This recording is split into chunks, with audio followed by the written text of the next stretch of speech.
ये बहुत पुराने जमाने की बात नहीं, पर इतनी रहस्यमयी है कि आज भी सुनकर दिल कांप उठे। एक गांव था, शांत लेकिन डरावनी फुसफुसाहटों से भरा हुआ। वहां की रातें कभी सामान्य नहीं थीं।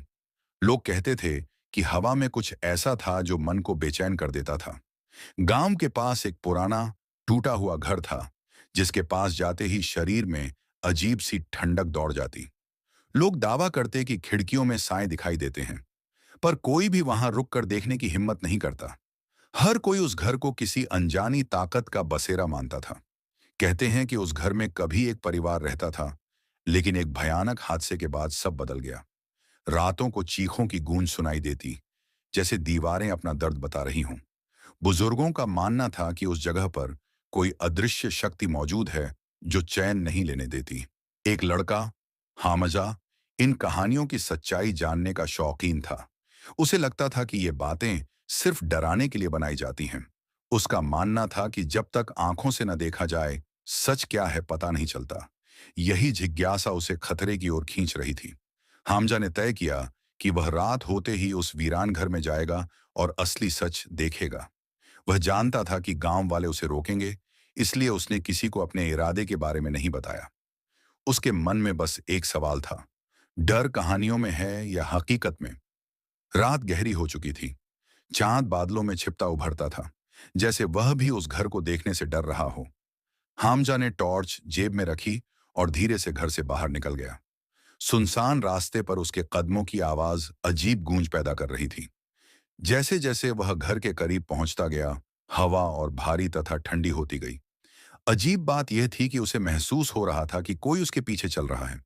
उसने मुड़कर देखा, लेकिन वहां कुछ नहीं था, सिर्फ अंधेरा और चुप्पी जो उसके साथ साथ चलती लगती थी। टूटी दीवारें पास पहुंचते ही दिखाई देने लगीं। खिड़कियों के टूटे शीशे ऐसे लगे जैसे कोई उनमें से झांक रहा हो। हामजा ने हिम्मत बटोरी और टॉर्च ऑन की। रोशनी सीधे एक बड़े काले लकड़ी के दरवाजे पर पड़ी, जो अपने आप हल्का हल्का हिल रहा था। दरवाजे की आवाज किसी चलती हुई चीज जैसी लग रही थी। हामजा रुक गया। उसका दिल इतनी तेज धड़क रहा था कि उसकी सांसें भी भारी महसूस हो रही थीं। मगर वह वापस नहीं मुड़ा। उसे लगा कि अब डर कर लौटना उसके साहस का अपमान होगा। उसने कांपते हाथों से दरवाजे को धक्का दिया। दरवाजा धीमी चरमराहट के साथ खुद ही खुल गया, जैसे वो जानता हो कोई आने वाला है। अंदर घुप अंधेरा था, लेकिन अजीब बदबू और भारी हवा साफ महसूस हो रही थी। कहानी ने अपना पहला द्वार खोल दिया था। दरवाजे के अंदर कदम रखते ही हामजा को ऐसा महसूस हुआ जैसे किसी ने उसका स्वागत नहीं, बल्कि चेतावनी दी हो। हवा अचानक भारी हो गई। टॉर्च की रोशनी धूल के महीन कणों में अटक कर कमजोर सी लगने लगी। हर दिशा से अजीब सा दबाव उसे घेरने लगा था। कमरे में पुरानी टूटी फर्नीचर बिखरी पड़ी थी। दीवारों पर गहरी खरोंचें थीं, जैसे किसी ने गुस्से में घसीट कर निशान बनाए हों। फर्श पर जाले और टूटे कांच चमक रहे थे। हामजा ने एक एक कदम सावधानी से रखा। उसकी नसें तन चुकी थीं, लेकिन जिज्ञासा अब भी जिंदा थी। अचानक ऊपर की मंजिल से किसी चीज के गिरने की आवाज आई। वह आवाज इतनी तेज थी कि हामजा उछलकर पीछे हट गया। टॉर्च का प्रकाश हिलने लगा। उसके गले से हल्की सी आवाज भी नहीं निकली। वह कुछ क्षण वहीं रुका रहा, यह तय नहीं कर पा रहा कि आगे बढ़े या नहीं। कुछ क्षण शांत रहने के बाद उसने हिम्मत जुटाई और आवाज की दिशा में देखने का फैसला किया। सीढ़ियां पुरानी और सड़ी लकड़ी की थीं। हर कदम पर चरमराहट दूर तक गूंजती। ऐसा लगता था जैसे घर यह जान रहा हो कि एक अनचाहा मेहमान उसकी सीमाओं को पार कर रहा है। ऊपर पहुंचकर उसने देखा कि गलियारा लंबा और अंधेरा था। दीवारों पर पुराने परिवार की तस्वीरें टंगी थीं, मगर सभी के चेहरे किसी ने गहरे काले रंग से ढक रखे थे। यह दृश्य बेहद अस्वाभाविक और डरावना था। ऐसा लगता था कि उन चित्रों का सच किसी ने जानबूझकर छिपाया है। अचानक हवा का तेज झोंका आया और दरवाजा जोर से बंद हो गया। आवाज पूरे घर में गूंजते हुए वापस लौटी। हामजा ने घबराकर पीछे देखा, पर वहां कोई नहीं था। फिर भी किसी की उपस्थिति का एहसास उसके बिल्कुल पास महसूस हुआ, मानो कोई उसके कंधे के पीछे खड़ा हो। हामजा ने तेजी से टॉर्च घुमाई। रोशनी दीवारों और जमीन पर घूमती रही, पर किसी परछाई का निशान नहीं मिला। लेकिन टॉर्च की रोशनी एक बार फिर टिमटिमाई, जैसे किसी अदृश्य चीज ने उसकी किरण को रोक लिया हो। उस क्षण उसकी रीढ़ में एक डरावनी ठंडक दौड़ गई। गलियारे के अंत में एक कमरा था, जिसका दरवाजा आधा खुला हुआ था। भीतर से हल्की हल्की कानाफूसियां सुनाई दे रही थीं। आवाज इतनी धीमी कि समझ नहीं आती, लेकिन इतनी साफ कि अनदेखी भी नहीं की जा सकती थी। हामजा का दिल जोर से धड़कने लगा, फिर भी वह आगे बढ़ा। दरवाजा हल्के धक्के से खुल गया। कमरा पूरी तरह खाली था। न फर्नीचर, न सामान, कुछ भी नहीं। लेकिन फर्श पर एक बड़ा काला गोल निशान बना था, जैसे आग में जली किसी चीज की आकृति हो। कमरे में तापमान बाकी घर से भी अधिक ठंडा था। जैसे ही वह निशान के पास जाने लगा, टॉर्च अचानक बंद हो गई। घुप अंधेरा उसे निगलने लगा। उसी क्षण उसके ठीक पीछे किसी ने बहुत धीमी आवाज में उसका नाम फुसफुसाया, हामजा। उसकी सांस रुक गई। अब वह जान चुका था, इस घर में वह अकेला नहीं है। हामजा फुसफुसाई आवाज सुनते ही जड़ हो गया। पीछे मुड़ने की हिम्मत नहीं हुई। हवा की ठंडक अचानक तेज हो गई, जैसे कमरे में कोई अदृश्य चीज तेजी से चल रही हो। अंधेरे में उसकी धड़कनों की आवाज तक गूंज रही थी। टॉर्च अब भी बंद थी, मानो खुद डर गई हो। कुछ सेकंड बाद हामजा ने धीरे से गर्दन घुमाई। पीछे घना अंधेरा था, लेकिन किसी के चलने की आहट साफ सुनाई दे रही थी। वह आवाज धीरे धीरे उसके करीब आती गई। हामजा ने साहस जुटाकर टॉर्च को जोर से थपथपाया। रोशनी अचानक जल उठी, लेकिन सीधे उसके सामने कुछ चमका। रोशनी में जमीन पर पड़े शीशे के टुकड़े ने चमक पैदा की थी। उस पर धूल जमी थी, लेकिन एक जगह साफ थी, जैसे किसी ने अभी अभी उंगलियों से पोंछा हो। और उस साफ हिस्से में उसे अपनी नहीं, किसी और की टेढ़ी मेढ़ी परछाई दिखी, जो उसके पीछे खड़ी थी। हामजा चीखने ही वाला था कि परछाई अचानक गायब हो गई। वह घबराकर पीछे मुड़ा, पर कमरा खाली था। दीवारों पर ठंडी हवा तेजी से चल रही थी। उसने महसूस किया कि यह घर केवल डराने के लिए नहीं, बल्कि किसी को अपने भीतर खींचने के लिए जिंदा सा व्यवहार कर रहा है। वह कमरे से बाहर निकला और गलियारे में कदम रखा। तभी नीचे से किसी बच्ची के रोने की आवाज आने लगी। वह आवाज इतनी दर्द भरी थी कि उसकी रूह कांप गई। उसे लगा कि शायद घर में हुई त्रासदी का कोई अधूरा किस्सा अब भी भटक रहा है। आवाज नीचे वाले कमरे से आ रही थी, वही कमरा जो घर में सबसे अंधेरा माना जाता था। लोग कहते थे कि उसी कमरे में हादसा हुआ था। हामजा डर के बावजूद सीढ़ियों की ओर बढ़ा। हर कदम पर आवाज और साफ सुनाई देने लगी, मानो कोई उसे पुकार रहा हो। नीचे पहुंचकर उसने देखा कि कमरे का दरवाजा आधा खुला है। भीतर से रोशनी नहीं, बल्कि ठंडी हवा का एक लहर जैसा झोंका निकल रहा था। आवाज अब और तेज थी, जैसे कोई कोने में बैठकर लगातार सिसक रहा हो। हामजा ने धीरे से दरवाजा धक्का दिया। कमरा लगभग खाली था। सिर्फ एक टूटी लकड़ी की कुर्सी और पुराना अलमारी का ढांचा पड़ा था। आवाज कमरे के एक गहरे कोने से आ रही थी। वहां अंधेरा इतना घना था कि टॉर्च की रोशनी भी उसमें दब जाती थी। ऐसा लग रहा था कि अंधेरा किसी चीज को छुपाए बैठे हैं। वह धीरे धीरे उस कोने की ओर बढ़ा। आवाज अब लगभग उसके सामने थी, लेकिन उसे कोई दिखाई नहीं दे रहा था। तभी उसकी टॉर्च अचानक कांपने लगी। रोशनी हिली और कुछ पल को पूरी तरह बुझी। अंधेरे में उसे लगा जैसे कोई छोटा हाथ उसकी टांग को पकड़ने की कोशिश कर रहा हो। वह घबरा कर पीछे हट गया। उसी क्षण टॉर्च फिर जल उठी और रोशनी में उसे फर्श पर एक छोटी सी गुड़िया दिखाई दी, जिसकी आंखें लाल थीं और गाल गीले थे, मानो वह सच में रो रही हो। कमरे में सन्नाटा छा गया। अब यह साफ था, यह घर सिर्फ डर नहीं दिखाता, यह अपनी कहानी खुद सुनाता है। गुड़िया को देखकर हामजा कुछ क्षण के लिए बिल्कुल स्थिर रह गया। उसकी लाल आंखें ऐसे घूर रही थीं, जैसे उसमें किसी बच्चे का दर्द कैद हो। कमरे की ठंडक अचानक बढ़ गई। ऐसा लगा जैसे कोई अदृश्य उपस्थिति उसके चारों ओर घूम रही हो। हवा भारी और डरावनी बन चुकी थी। हामजा ने हिम्मत करके गुड़िया को उठाने की कोशिश की, लेकिन उसके हाथ पास पहुंचते ही गुड़िया खुद ब खुद पीछे खिसक गई, जैसे किसी ने उसे खींच लिया हो। यह देखकर हामजा के रोंगटे खड़े हो गए। यह किसी आम गुड़िया का खेल नहीं था, बल्कि कुछ अलौकिक होने का संकेत था। अचानक कमरे की अलमारी अपने आप जोर से हिली। दरवाजे टकराने की आवाज तेज होती गई। ऐसा लग रहा था कि अंदर कोई बंद हो और बाहर निकलने की कोशिश कर रहा हो। हामजा डर और जिज्ञासा के बीच फंस गया। उसने एक कदम पीछे हटकर अलमारी की ओर रोशनी डाली। टॉर्च की रोशनी पड़ते ही अलमारी के दरवाजे खुद खुल गए। अंदर अंधेरा था, लेकिन एक पुराने कागज का बंडल गिरा। उसके गिरते ही कमरे में पहले से भी ठंडा झोंका फैल गया। कागजों के गिरने की आवाज में हामजा को किसी की धीमी सिसकी भी सुनाई दी। हामजा ने कांपते हाथों से कागज उठाए। वे पीले और पुराने थे, मानो वर्षों से किसी ने उन्हें छुआ भी ना हो। पहले पन्ने पर धुंधली लिखावट थी, अगर यह पढ़ रहे हो तो सावधान रहो, यह घर तुम्हें जाने नहीं देगा। इन शब्दों ने उसकी रीढ़ में ठंडक दौड़ा दी। अगले पन्नों में एक परिवार की कहानी थी, एक माँ, पिता और एक छोटी बच्ची। लिखा था कि बच्ची अचानक लापता हो गई और माता पिता उसे ढूंढते ढूंढते पागल होने लगे।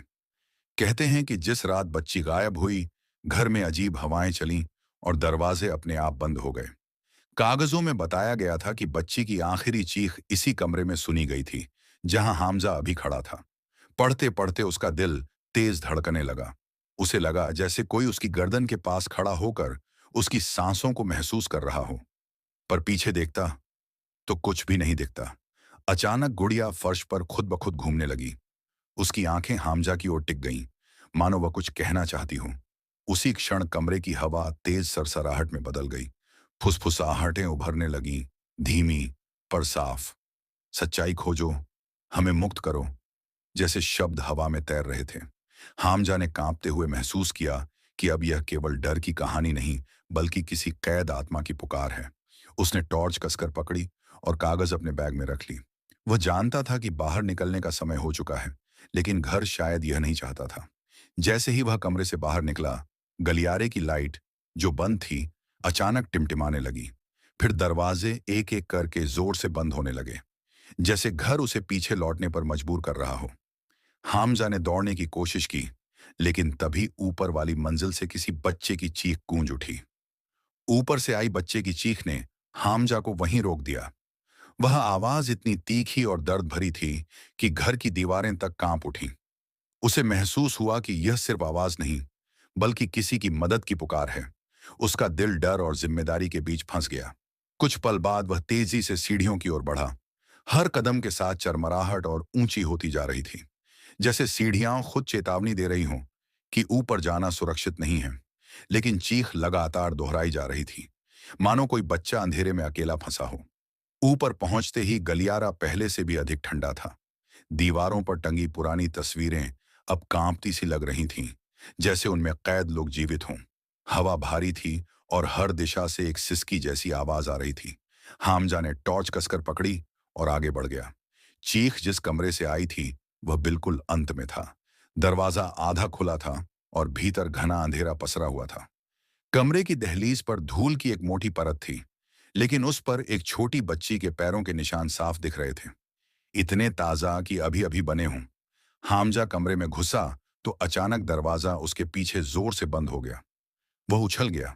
टॉर्च की रोशनी कांपने लगी और कमरे के कोने में उसे एक छोटी आकृति दिखाई दी, बहुत छोटी, जैसे किसी 6 से 7 साल की बच्ची की छाया। पर उसका आकार साफ नहीं था। उस आकृति ने धीरे धीरे सिर उठाया। उसकी आंखों में हल्की चमक थी, लेकिन चेहरा धुंध जैसा बना हुआ था। वह कुछ बोल नहीं रही थी, सिर्फ रो रही थी। उसके रोने की आवाज वही थी जो नीचे से आ रही थी। हामजा ने धीमी आवाज में पूछा, क्या तुम ठीक हो? जैसे ही उसने पूछा, बच्ची की रोने की आवाज अचानक बंद हो गई। वह खामोशी से हामजा को देखने लगी। फिर उसने अपनी उंगली से कमरे के पीछे वाले दरवाजे की ओर इशारा किया। वह दरवाजा पुराना और जाले से ढका हुआ था, जैसे वर्षों से न खोला गया हो। हामजा कुछ समझ नहीं पा रहा था, पर बच्ची का इशारा जरूरी लगा। वह धीरे धीरे उस दरवाजे की ओर बढ़ा। करीब पहुंचते ही भीतर से हल्की सी कराह सुनाई दी, जैसे कोई बहुत समय से बंद हो और सांस लेने में संघर्ष कर रहा हो। ये आवाज इंसानी थी और दर्द से भरी। हामजा ने दरवाजा धक्का देकर खोला। अंदर एक छोटा कमरा था, जिसमें हल्की सी धुंध भरी थी। फर्श पर एक पुरानी लकड़ी की पेटी पड़ी थी। कराहती आवाज उसी पेटी से आ रही थी। ऐसा लग रहा था जैसे कोई अंदर फंसा हो। हामजा का दिल तेज धड़कने लगा। जैसे ही वह पेटी खोलने झुका, अचानक बच्ची की छाया उसके पीछे से चीख कर बोली, मत खोलो! उसकी आवाज इस बार किसी बच्चे की नहीं, बल्कि एक गहरी, भयावह आवाज थी। हामजा ठिठक गया। अब यह स्पष्ट था, सच्चाई सिर्फ डरावनी नहीं, बेहद खतरनाक है। बच्ची की भयानक आवाज सुनकर हामजा कुछ क्षण के लिए स्तब्ध रह गया। उसकी रीढ़ में ठंडी लहर दौड़ गई। वह धीरे धीरे पीछे मुड़ा, लेकिन अब बच्ची की आकृति धुंधली नहीं थी। उसका स्वरूप और काला और अस्पष्ट हो चुका था, जैसे वह धुएं से बनी हो और हवा में कांपती हो। बच्ची की आंखें अब पूरी तरह लाल थीं। चेहरा पहचान से बाहर था। वह धीरे धीरे हवा में तैरते हुए हामजा के पास आने लगी। उसके हर कदम के साथ कमरे का तापमान और गिरता जा रहा था। ऐसा महसूस हो रहा था कि इस कमरे की हवा खुद उसे रोकने की कोशिश कर रही है। हामजा ने कांपते स्वर में पूछा, तुम कौन हो? उस सवाल के जवाब में बच्ची की परछाई अचानक हंसने लगी। एक ऐसी हंसी जो किसी इंसान की नहीं लगती थी। उसकी हंसी में दर्द, गुस्सा और एक अजीब पागलपन था। उस आवाज ने पूरे कमरे की दीवारों को गूंजा दिया। अचानक वह हंसी रुक गई। बच्ची ने अपनी उंगली फिर उसी पेटी की ओर इशारा किया। इस बार उसकी आवाज धीमी थी। सच उसी में है। हामजा घबराकर पीछे हट गया। वह समझ नहीं पा रहा था कि बच्ची उसे रोक रही थी या सच का रास्ता दिखा रही थी।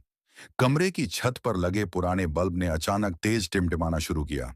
हर टिमटिमाहट पर कमरे में अलग अलग परछाइयां उभरतीं। कभी परिवार के 3 लोग, कभी एक रोती हुई बच्ची, कभी एक चीखते हुए आदमी का चेहरा। यह सब कुछ ऐसे हो रहा था जैसे घर खुद अपनी यादें दिखा रहा हो। पेटी अब जोर जोर से हिलने लगी थी। अंदर से किसी के नाखूनों की घिसटने की आवाज आ रही थी, मानो कोई बाहर निकलने की कोशिश कर रहा हो। आवाज इतनी दर्द भरी थी कि हामजा का दिल कांप उठा। उसे लगा कि अगर वह पेटी न खोले तो अंदर कोई मर जाएगा या शायद कुछ और होगा। बच्ची की परछाई अब बिल्कुल पास थी। उसने फुसफुसाया, सावधान, सब वैसा नहीं है जैसा दिखता है। हामजा के कानों में आवाज गूंजती रहे। उसके मन में सवाल उठने लगे, क्या सच में कोई अंदर है या यह जाल है? लेकिन देरी भी अब खतरा बन सकती थी। उसने साहस जुटाकर पेटी का कुंडा पकड़ा। जैसे ही उसने हल्का सा धक्का दिया, कमरा अचानक तेज हवा से भर गया। बच्ची की परछाई पीछे धकेल दी गई, जैसे कोई अनदेखी शक्ति उसे रोक रही हो। पेटी का ढक्कन धीरे धीरे ऊपर उठने लगा, इवन बिना उसके धक्का दिए। ढक्कन खुलते ही भीतर से गाढ़ा काला धुआं बाहर निकला। धुआं कमरे में घूमता हुआ सीधा दीवार पर टकराया और एक भयानक आकृति में बदल गया। एक आदमी की परछाई, लंबी और विकृत, जिसकी आंखें 2 जलती हुई दरारों जैसी थीं। वह परछाई गहरी गुर्राहट के साथ हिलने लगी। उसी क्षण बच्ची की आत्मा ने चीखकर कहा, वह बाहर आ गया, भागो! हामजा पीछे हटते हुए गिर पड़ा। धुआं उसकी ओर बढ़ रहा था। कमरे की चीजें खुद ब खुद उड़ने लगीं। अब हामजा समझ चुका था, जो कुछ इस घर में कैद था वह इंसान नहीं, एक खतरनाक आत्मा थी, और वह अब आजाद हो चुकी थी। रात का सन्नाटा पहले से अधिक भारी लग रहा था, जैसे हवा में कोई अनदेखा दबाव मंडरा रहा हो। अमित और रीना चुपचाप जंगल की कटी झाड़ियों के बीच से आगे बढ़ रहे थे। अचानक दूर से आती धीमी सी चीख ने दोनों के कदम रोक दिए। यह आवाज इंसानी भी थी और अजीब भी। अमित ने रीना को हाथ से रोककर चारों ओर ध्यान से देखा, पर अंधेरा इतना घना था कि कुछ भी साफ दिखाई नहीं दे रहा था। तभी पेड़ों के पीछे से झिलमिलाती सी हल्की रोशनी उभरी। ऐसा लगा जैसे कोई लालटेन हवा में बिना हाथ के तैर रही हो। दोनों के रोंगटे खड़े हो गए। रोशनी धीरे धीरे उनकी तरफ बढ़ रही थी। रीना ने कांपते हुए कहा कि शायद कोई आदमी होगा, लेकिन अमित को यकीन नहीं था। रोशनी के साथ एक ठंडी हवा चली, जैसे किसी ने पीछे से फूंक मारी हो। उनकी सांसें तेज हो गईं, पर वे वहीं खड़े रहे, हिल भी नहीं पाए। अब रोशनी बिल्कुल करीब थी। दोनों ने गौर किया कि उसके पीछे कोई साया नहीं था। वह बिना आवाज के तैर रही थी। तभी अचानक वह एकदम से ऊपर उठी और पेड़ों के बीच गायब हो गई। उनके दिल जोरों से धड़क रहे थे। उन्हें लगा किसी अदृश्य चीज ने उन्हें देख लिया है। रोशनी गायब होने के कुछ ही क्षण बाद हवा से जोरदार फुसफुसाहट की आवाज आने लगी, जैसे कोई उनके आसपास घूमकर बातें कर रहा हो, पर शब्द समझ नहीं आ रहे हों। रीना ने डर के मारे अमित का हाथ कसकर पकड़ लिया। ऐसा लग रहा था कि कोई अदृश्य नजरें उन पर टिकी हुई हैं। अचानक पास के सूखे पत्तों पर किसी के दौड़ने जैसी आवाज हुई, लेकिन वहां कोई नजर नहीं आया। आवाज तेज होती गई, फिर अचानक रुक गई। अमित ने टॉर्च जलाने की कोशिश की, पर टॉर्च बार बार झपक कर बंद हो रही थी, मानो किसी अदृश्य ताकत ने उसकी रोशनी को दबा दिया हो। अमित ने रीना को नीचे झुकने का इशारा किया। दोनों जमीन के पास छिपकर कांपते हुए बैठे रहे। तभी उनके सामने सूखे पेड़ का तना खुद ब खुद हिलने लगा, जैसे किसी ने अंदर से धक्का मारा हो। पेड़ की छाल टूटकर गिरने लगी और उसके भीतर से अजीब सी काली धुंध बाहर निकलने लगी। धुंध धीरे धीरे आकार लेने लगी, जैसे किसी चेहरे का ढांचा बन रहा हो। वह बिना आंखों वाला चेहरा उनकी ओर झुककर फुसफुसाया, तुम्हें यहां नहीं आना चाहिए था। उसकी आवाज इतनी ठंडी थी कि रीना के दांत किटकिटाने लगे। अमित पूरी ताकत से रीना को पकड़े खड़े हो गए। अचानक वह काला चेहरा फट गया और धुएं का गुब्बार हवा में फैलता चला गया, जिससे पूरा जंगल बदबूदार हो उठा। सांस लेना मुश्किल हो गया। उनकी आंखें जलने लगीं। वे दोनों भागते हुए झाड़ियों को पार कर रहे थे, पर पीछे से कदमों की भारी आवाज उनका पीछा कर रही थी। अमित और रीना जितना तेज भाग सकते थे, भागते रहे। उन्हें एहसास हुआ कि यह ताकत सिर्फ उन्हें डराने के लिए नहीं, बल्कि रोकने के लिए उठी है। उनके हर कदम के पीछे कोई बड़ी परछाई दौड़ रही थी। उन्हें समझ आ गया कि अब वक्त कम है। जंगल से बाहर निकलना ही उनकी एकमात्र उम्मीद है। अमित और रीना पूरी जान लगाकर जंगल से बाहर की तरफ दौड़ रहे थे, लेकिन पीछे आती भारी कदमों की आवाज तेज होती जा रही थी। ऐसा लग रहा था जैसे कोई विशाल परछाई उनके बिल्कुल पास पहुंच चुकी है। हवा और ठंडी हो गई, जैसे मौत की सांस उनके पीछे चल रही हो। दौड़ते दौड़ते रीना का पैर अचानक एक जड़ से टकराया और वह जमीन पर गिर पड़ी। अमित ने उसे तुरंत उठाया, लेकिन तभी पीछे से एक गहरी दहाड़ गूंजी। पेड़ों की शाखाएं एक साथ हिलने लगीं, जैसे कोई अदृश्य ताकत पूरे जंगल को हिला रही हो। डर से दोनों की सांसें अटक गईं। अमित ने हिम्मत बटोरी और रीना का हाथ पकड़कर फिर दौड़ने लगा। परछाई अब बिल्कुल साफ दिखने लगी थी, लंबी, धुएं जैसी, पर आंखों की जगह दो लाल चमकीले गोले। वह तेजी से उनके पीछे फिसलती चली आ रही थी, जैसे धरती पर पैर रखे बिना उड़ रही हो। दोनों की जान हलक में अटक गई। आगे उन्हें जंगल का पुराना पत्थर का पुल नजर आया। अमित को याद आया कि गांव के बूढ़े लोग कहते थे कि इस पुल के आगे उस ताकत का प्रभाव कम हो जाता है। वह रीना को खींचते हुए उसकी ओर भागा। पीछे से किसी के चीखने जैसी आवाज आई, जो उनके कानों को चीरती हुई निकली। दोनों जैसे तैसे पुल पर पहुंचे, लेकिन तभी उस परछाई ने लंबी चीख मारकर उन पर छलांग लगाई। अचानक तेज हवा का झोंका आया और पूरा पुल कांप उठा। अमित ने पूरी ताकत से रीना को धकेलकर पुल के दूसरे छोर की तरफ बढ़ाया। उनके पैरों के नीचे पत्थर तक कांप रहे थे। पुल की सीमा पार करते ही वह परछाई जैसे एक दीवार से टकराकर पीछे हट गई। उसने गुस्से में चीख मारी और हवा में लहराने लगी। उसकी लाल आंखें धुएं की तरफ फैलने लगीं, पर वह आगे नहीं बढ़ पा रही थी। ऐसा लगा मानो किसी अदृश्य नियम ने उसे रोक दिया हो। अमित और रीना हांफते हुए पुल के किनारे खड़े रहे।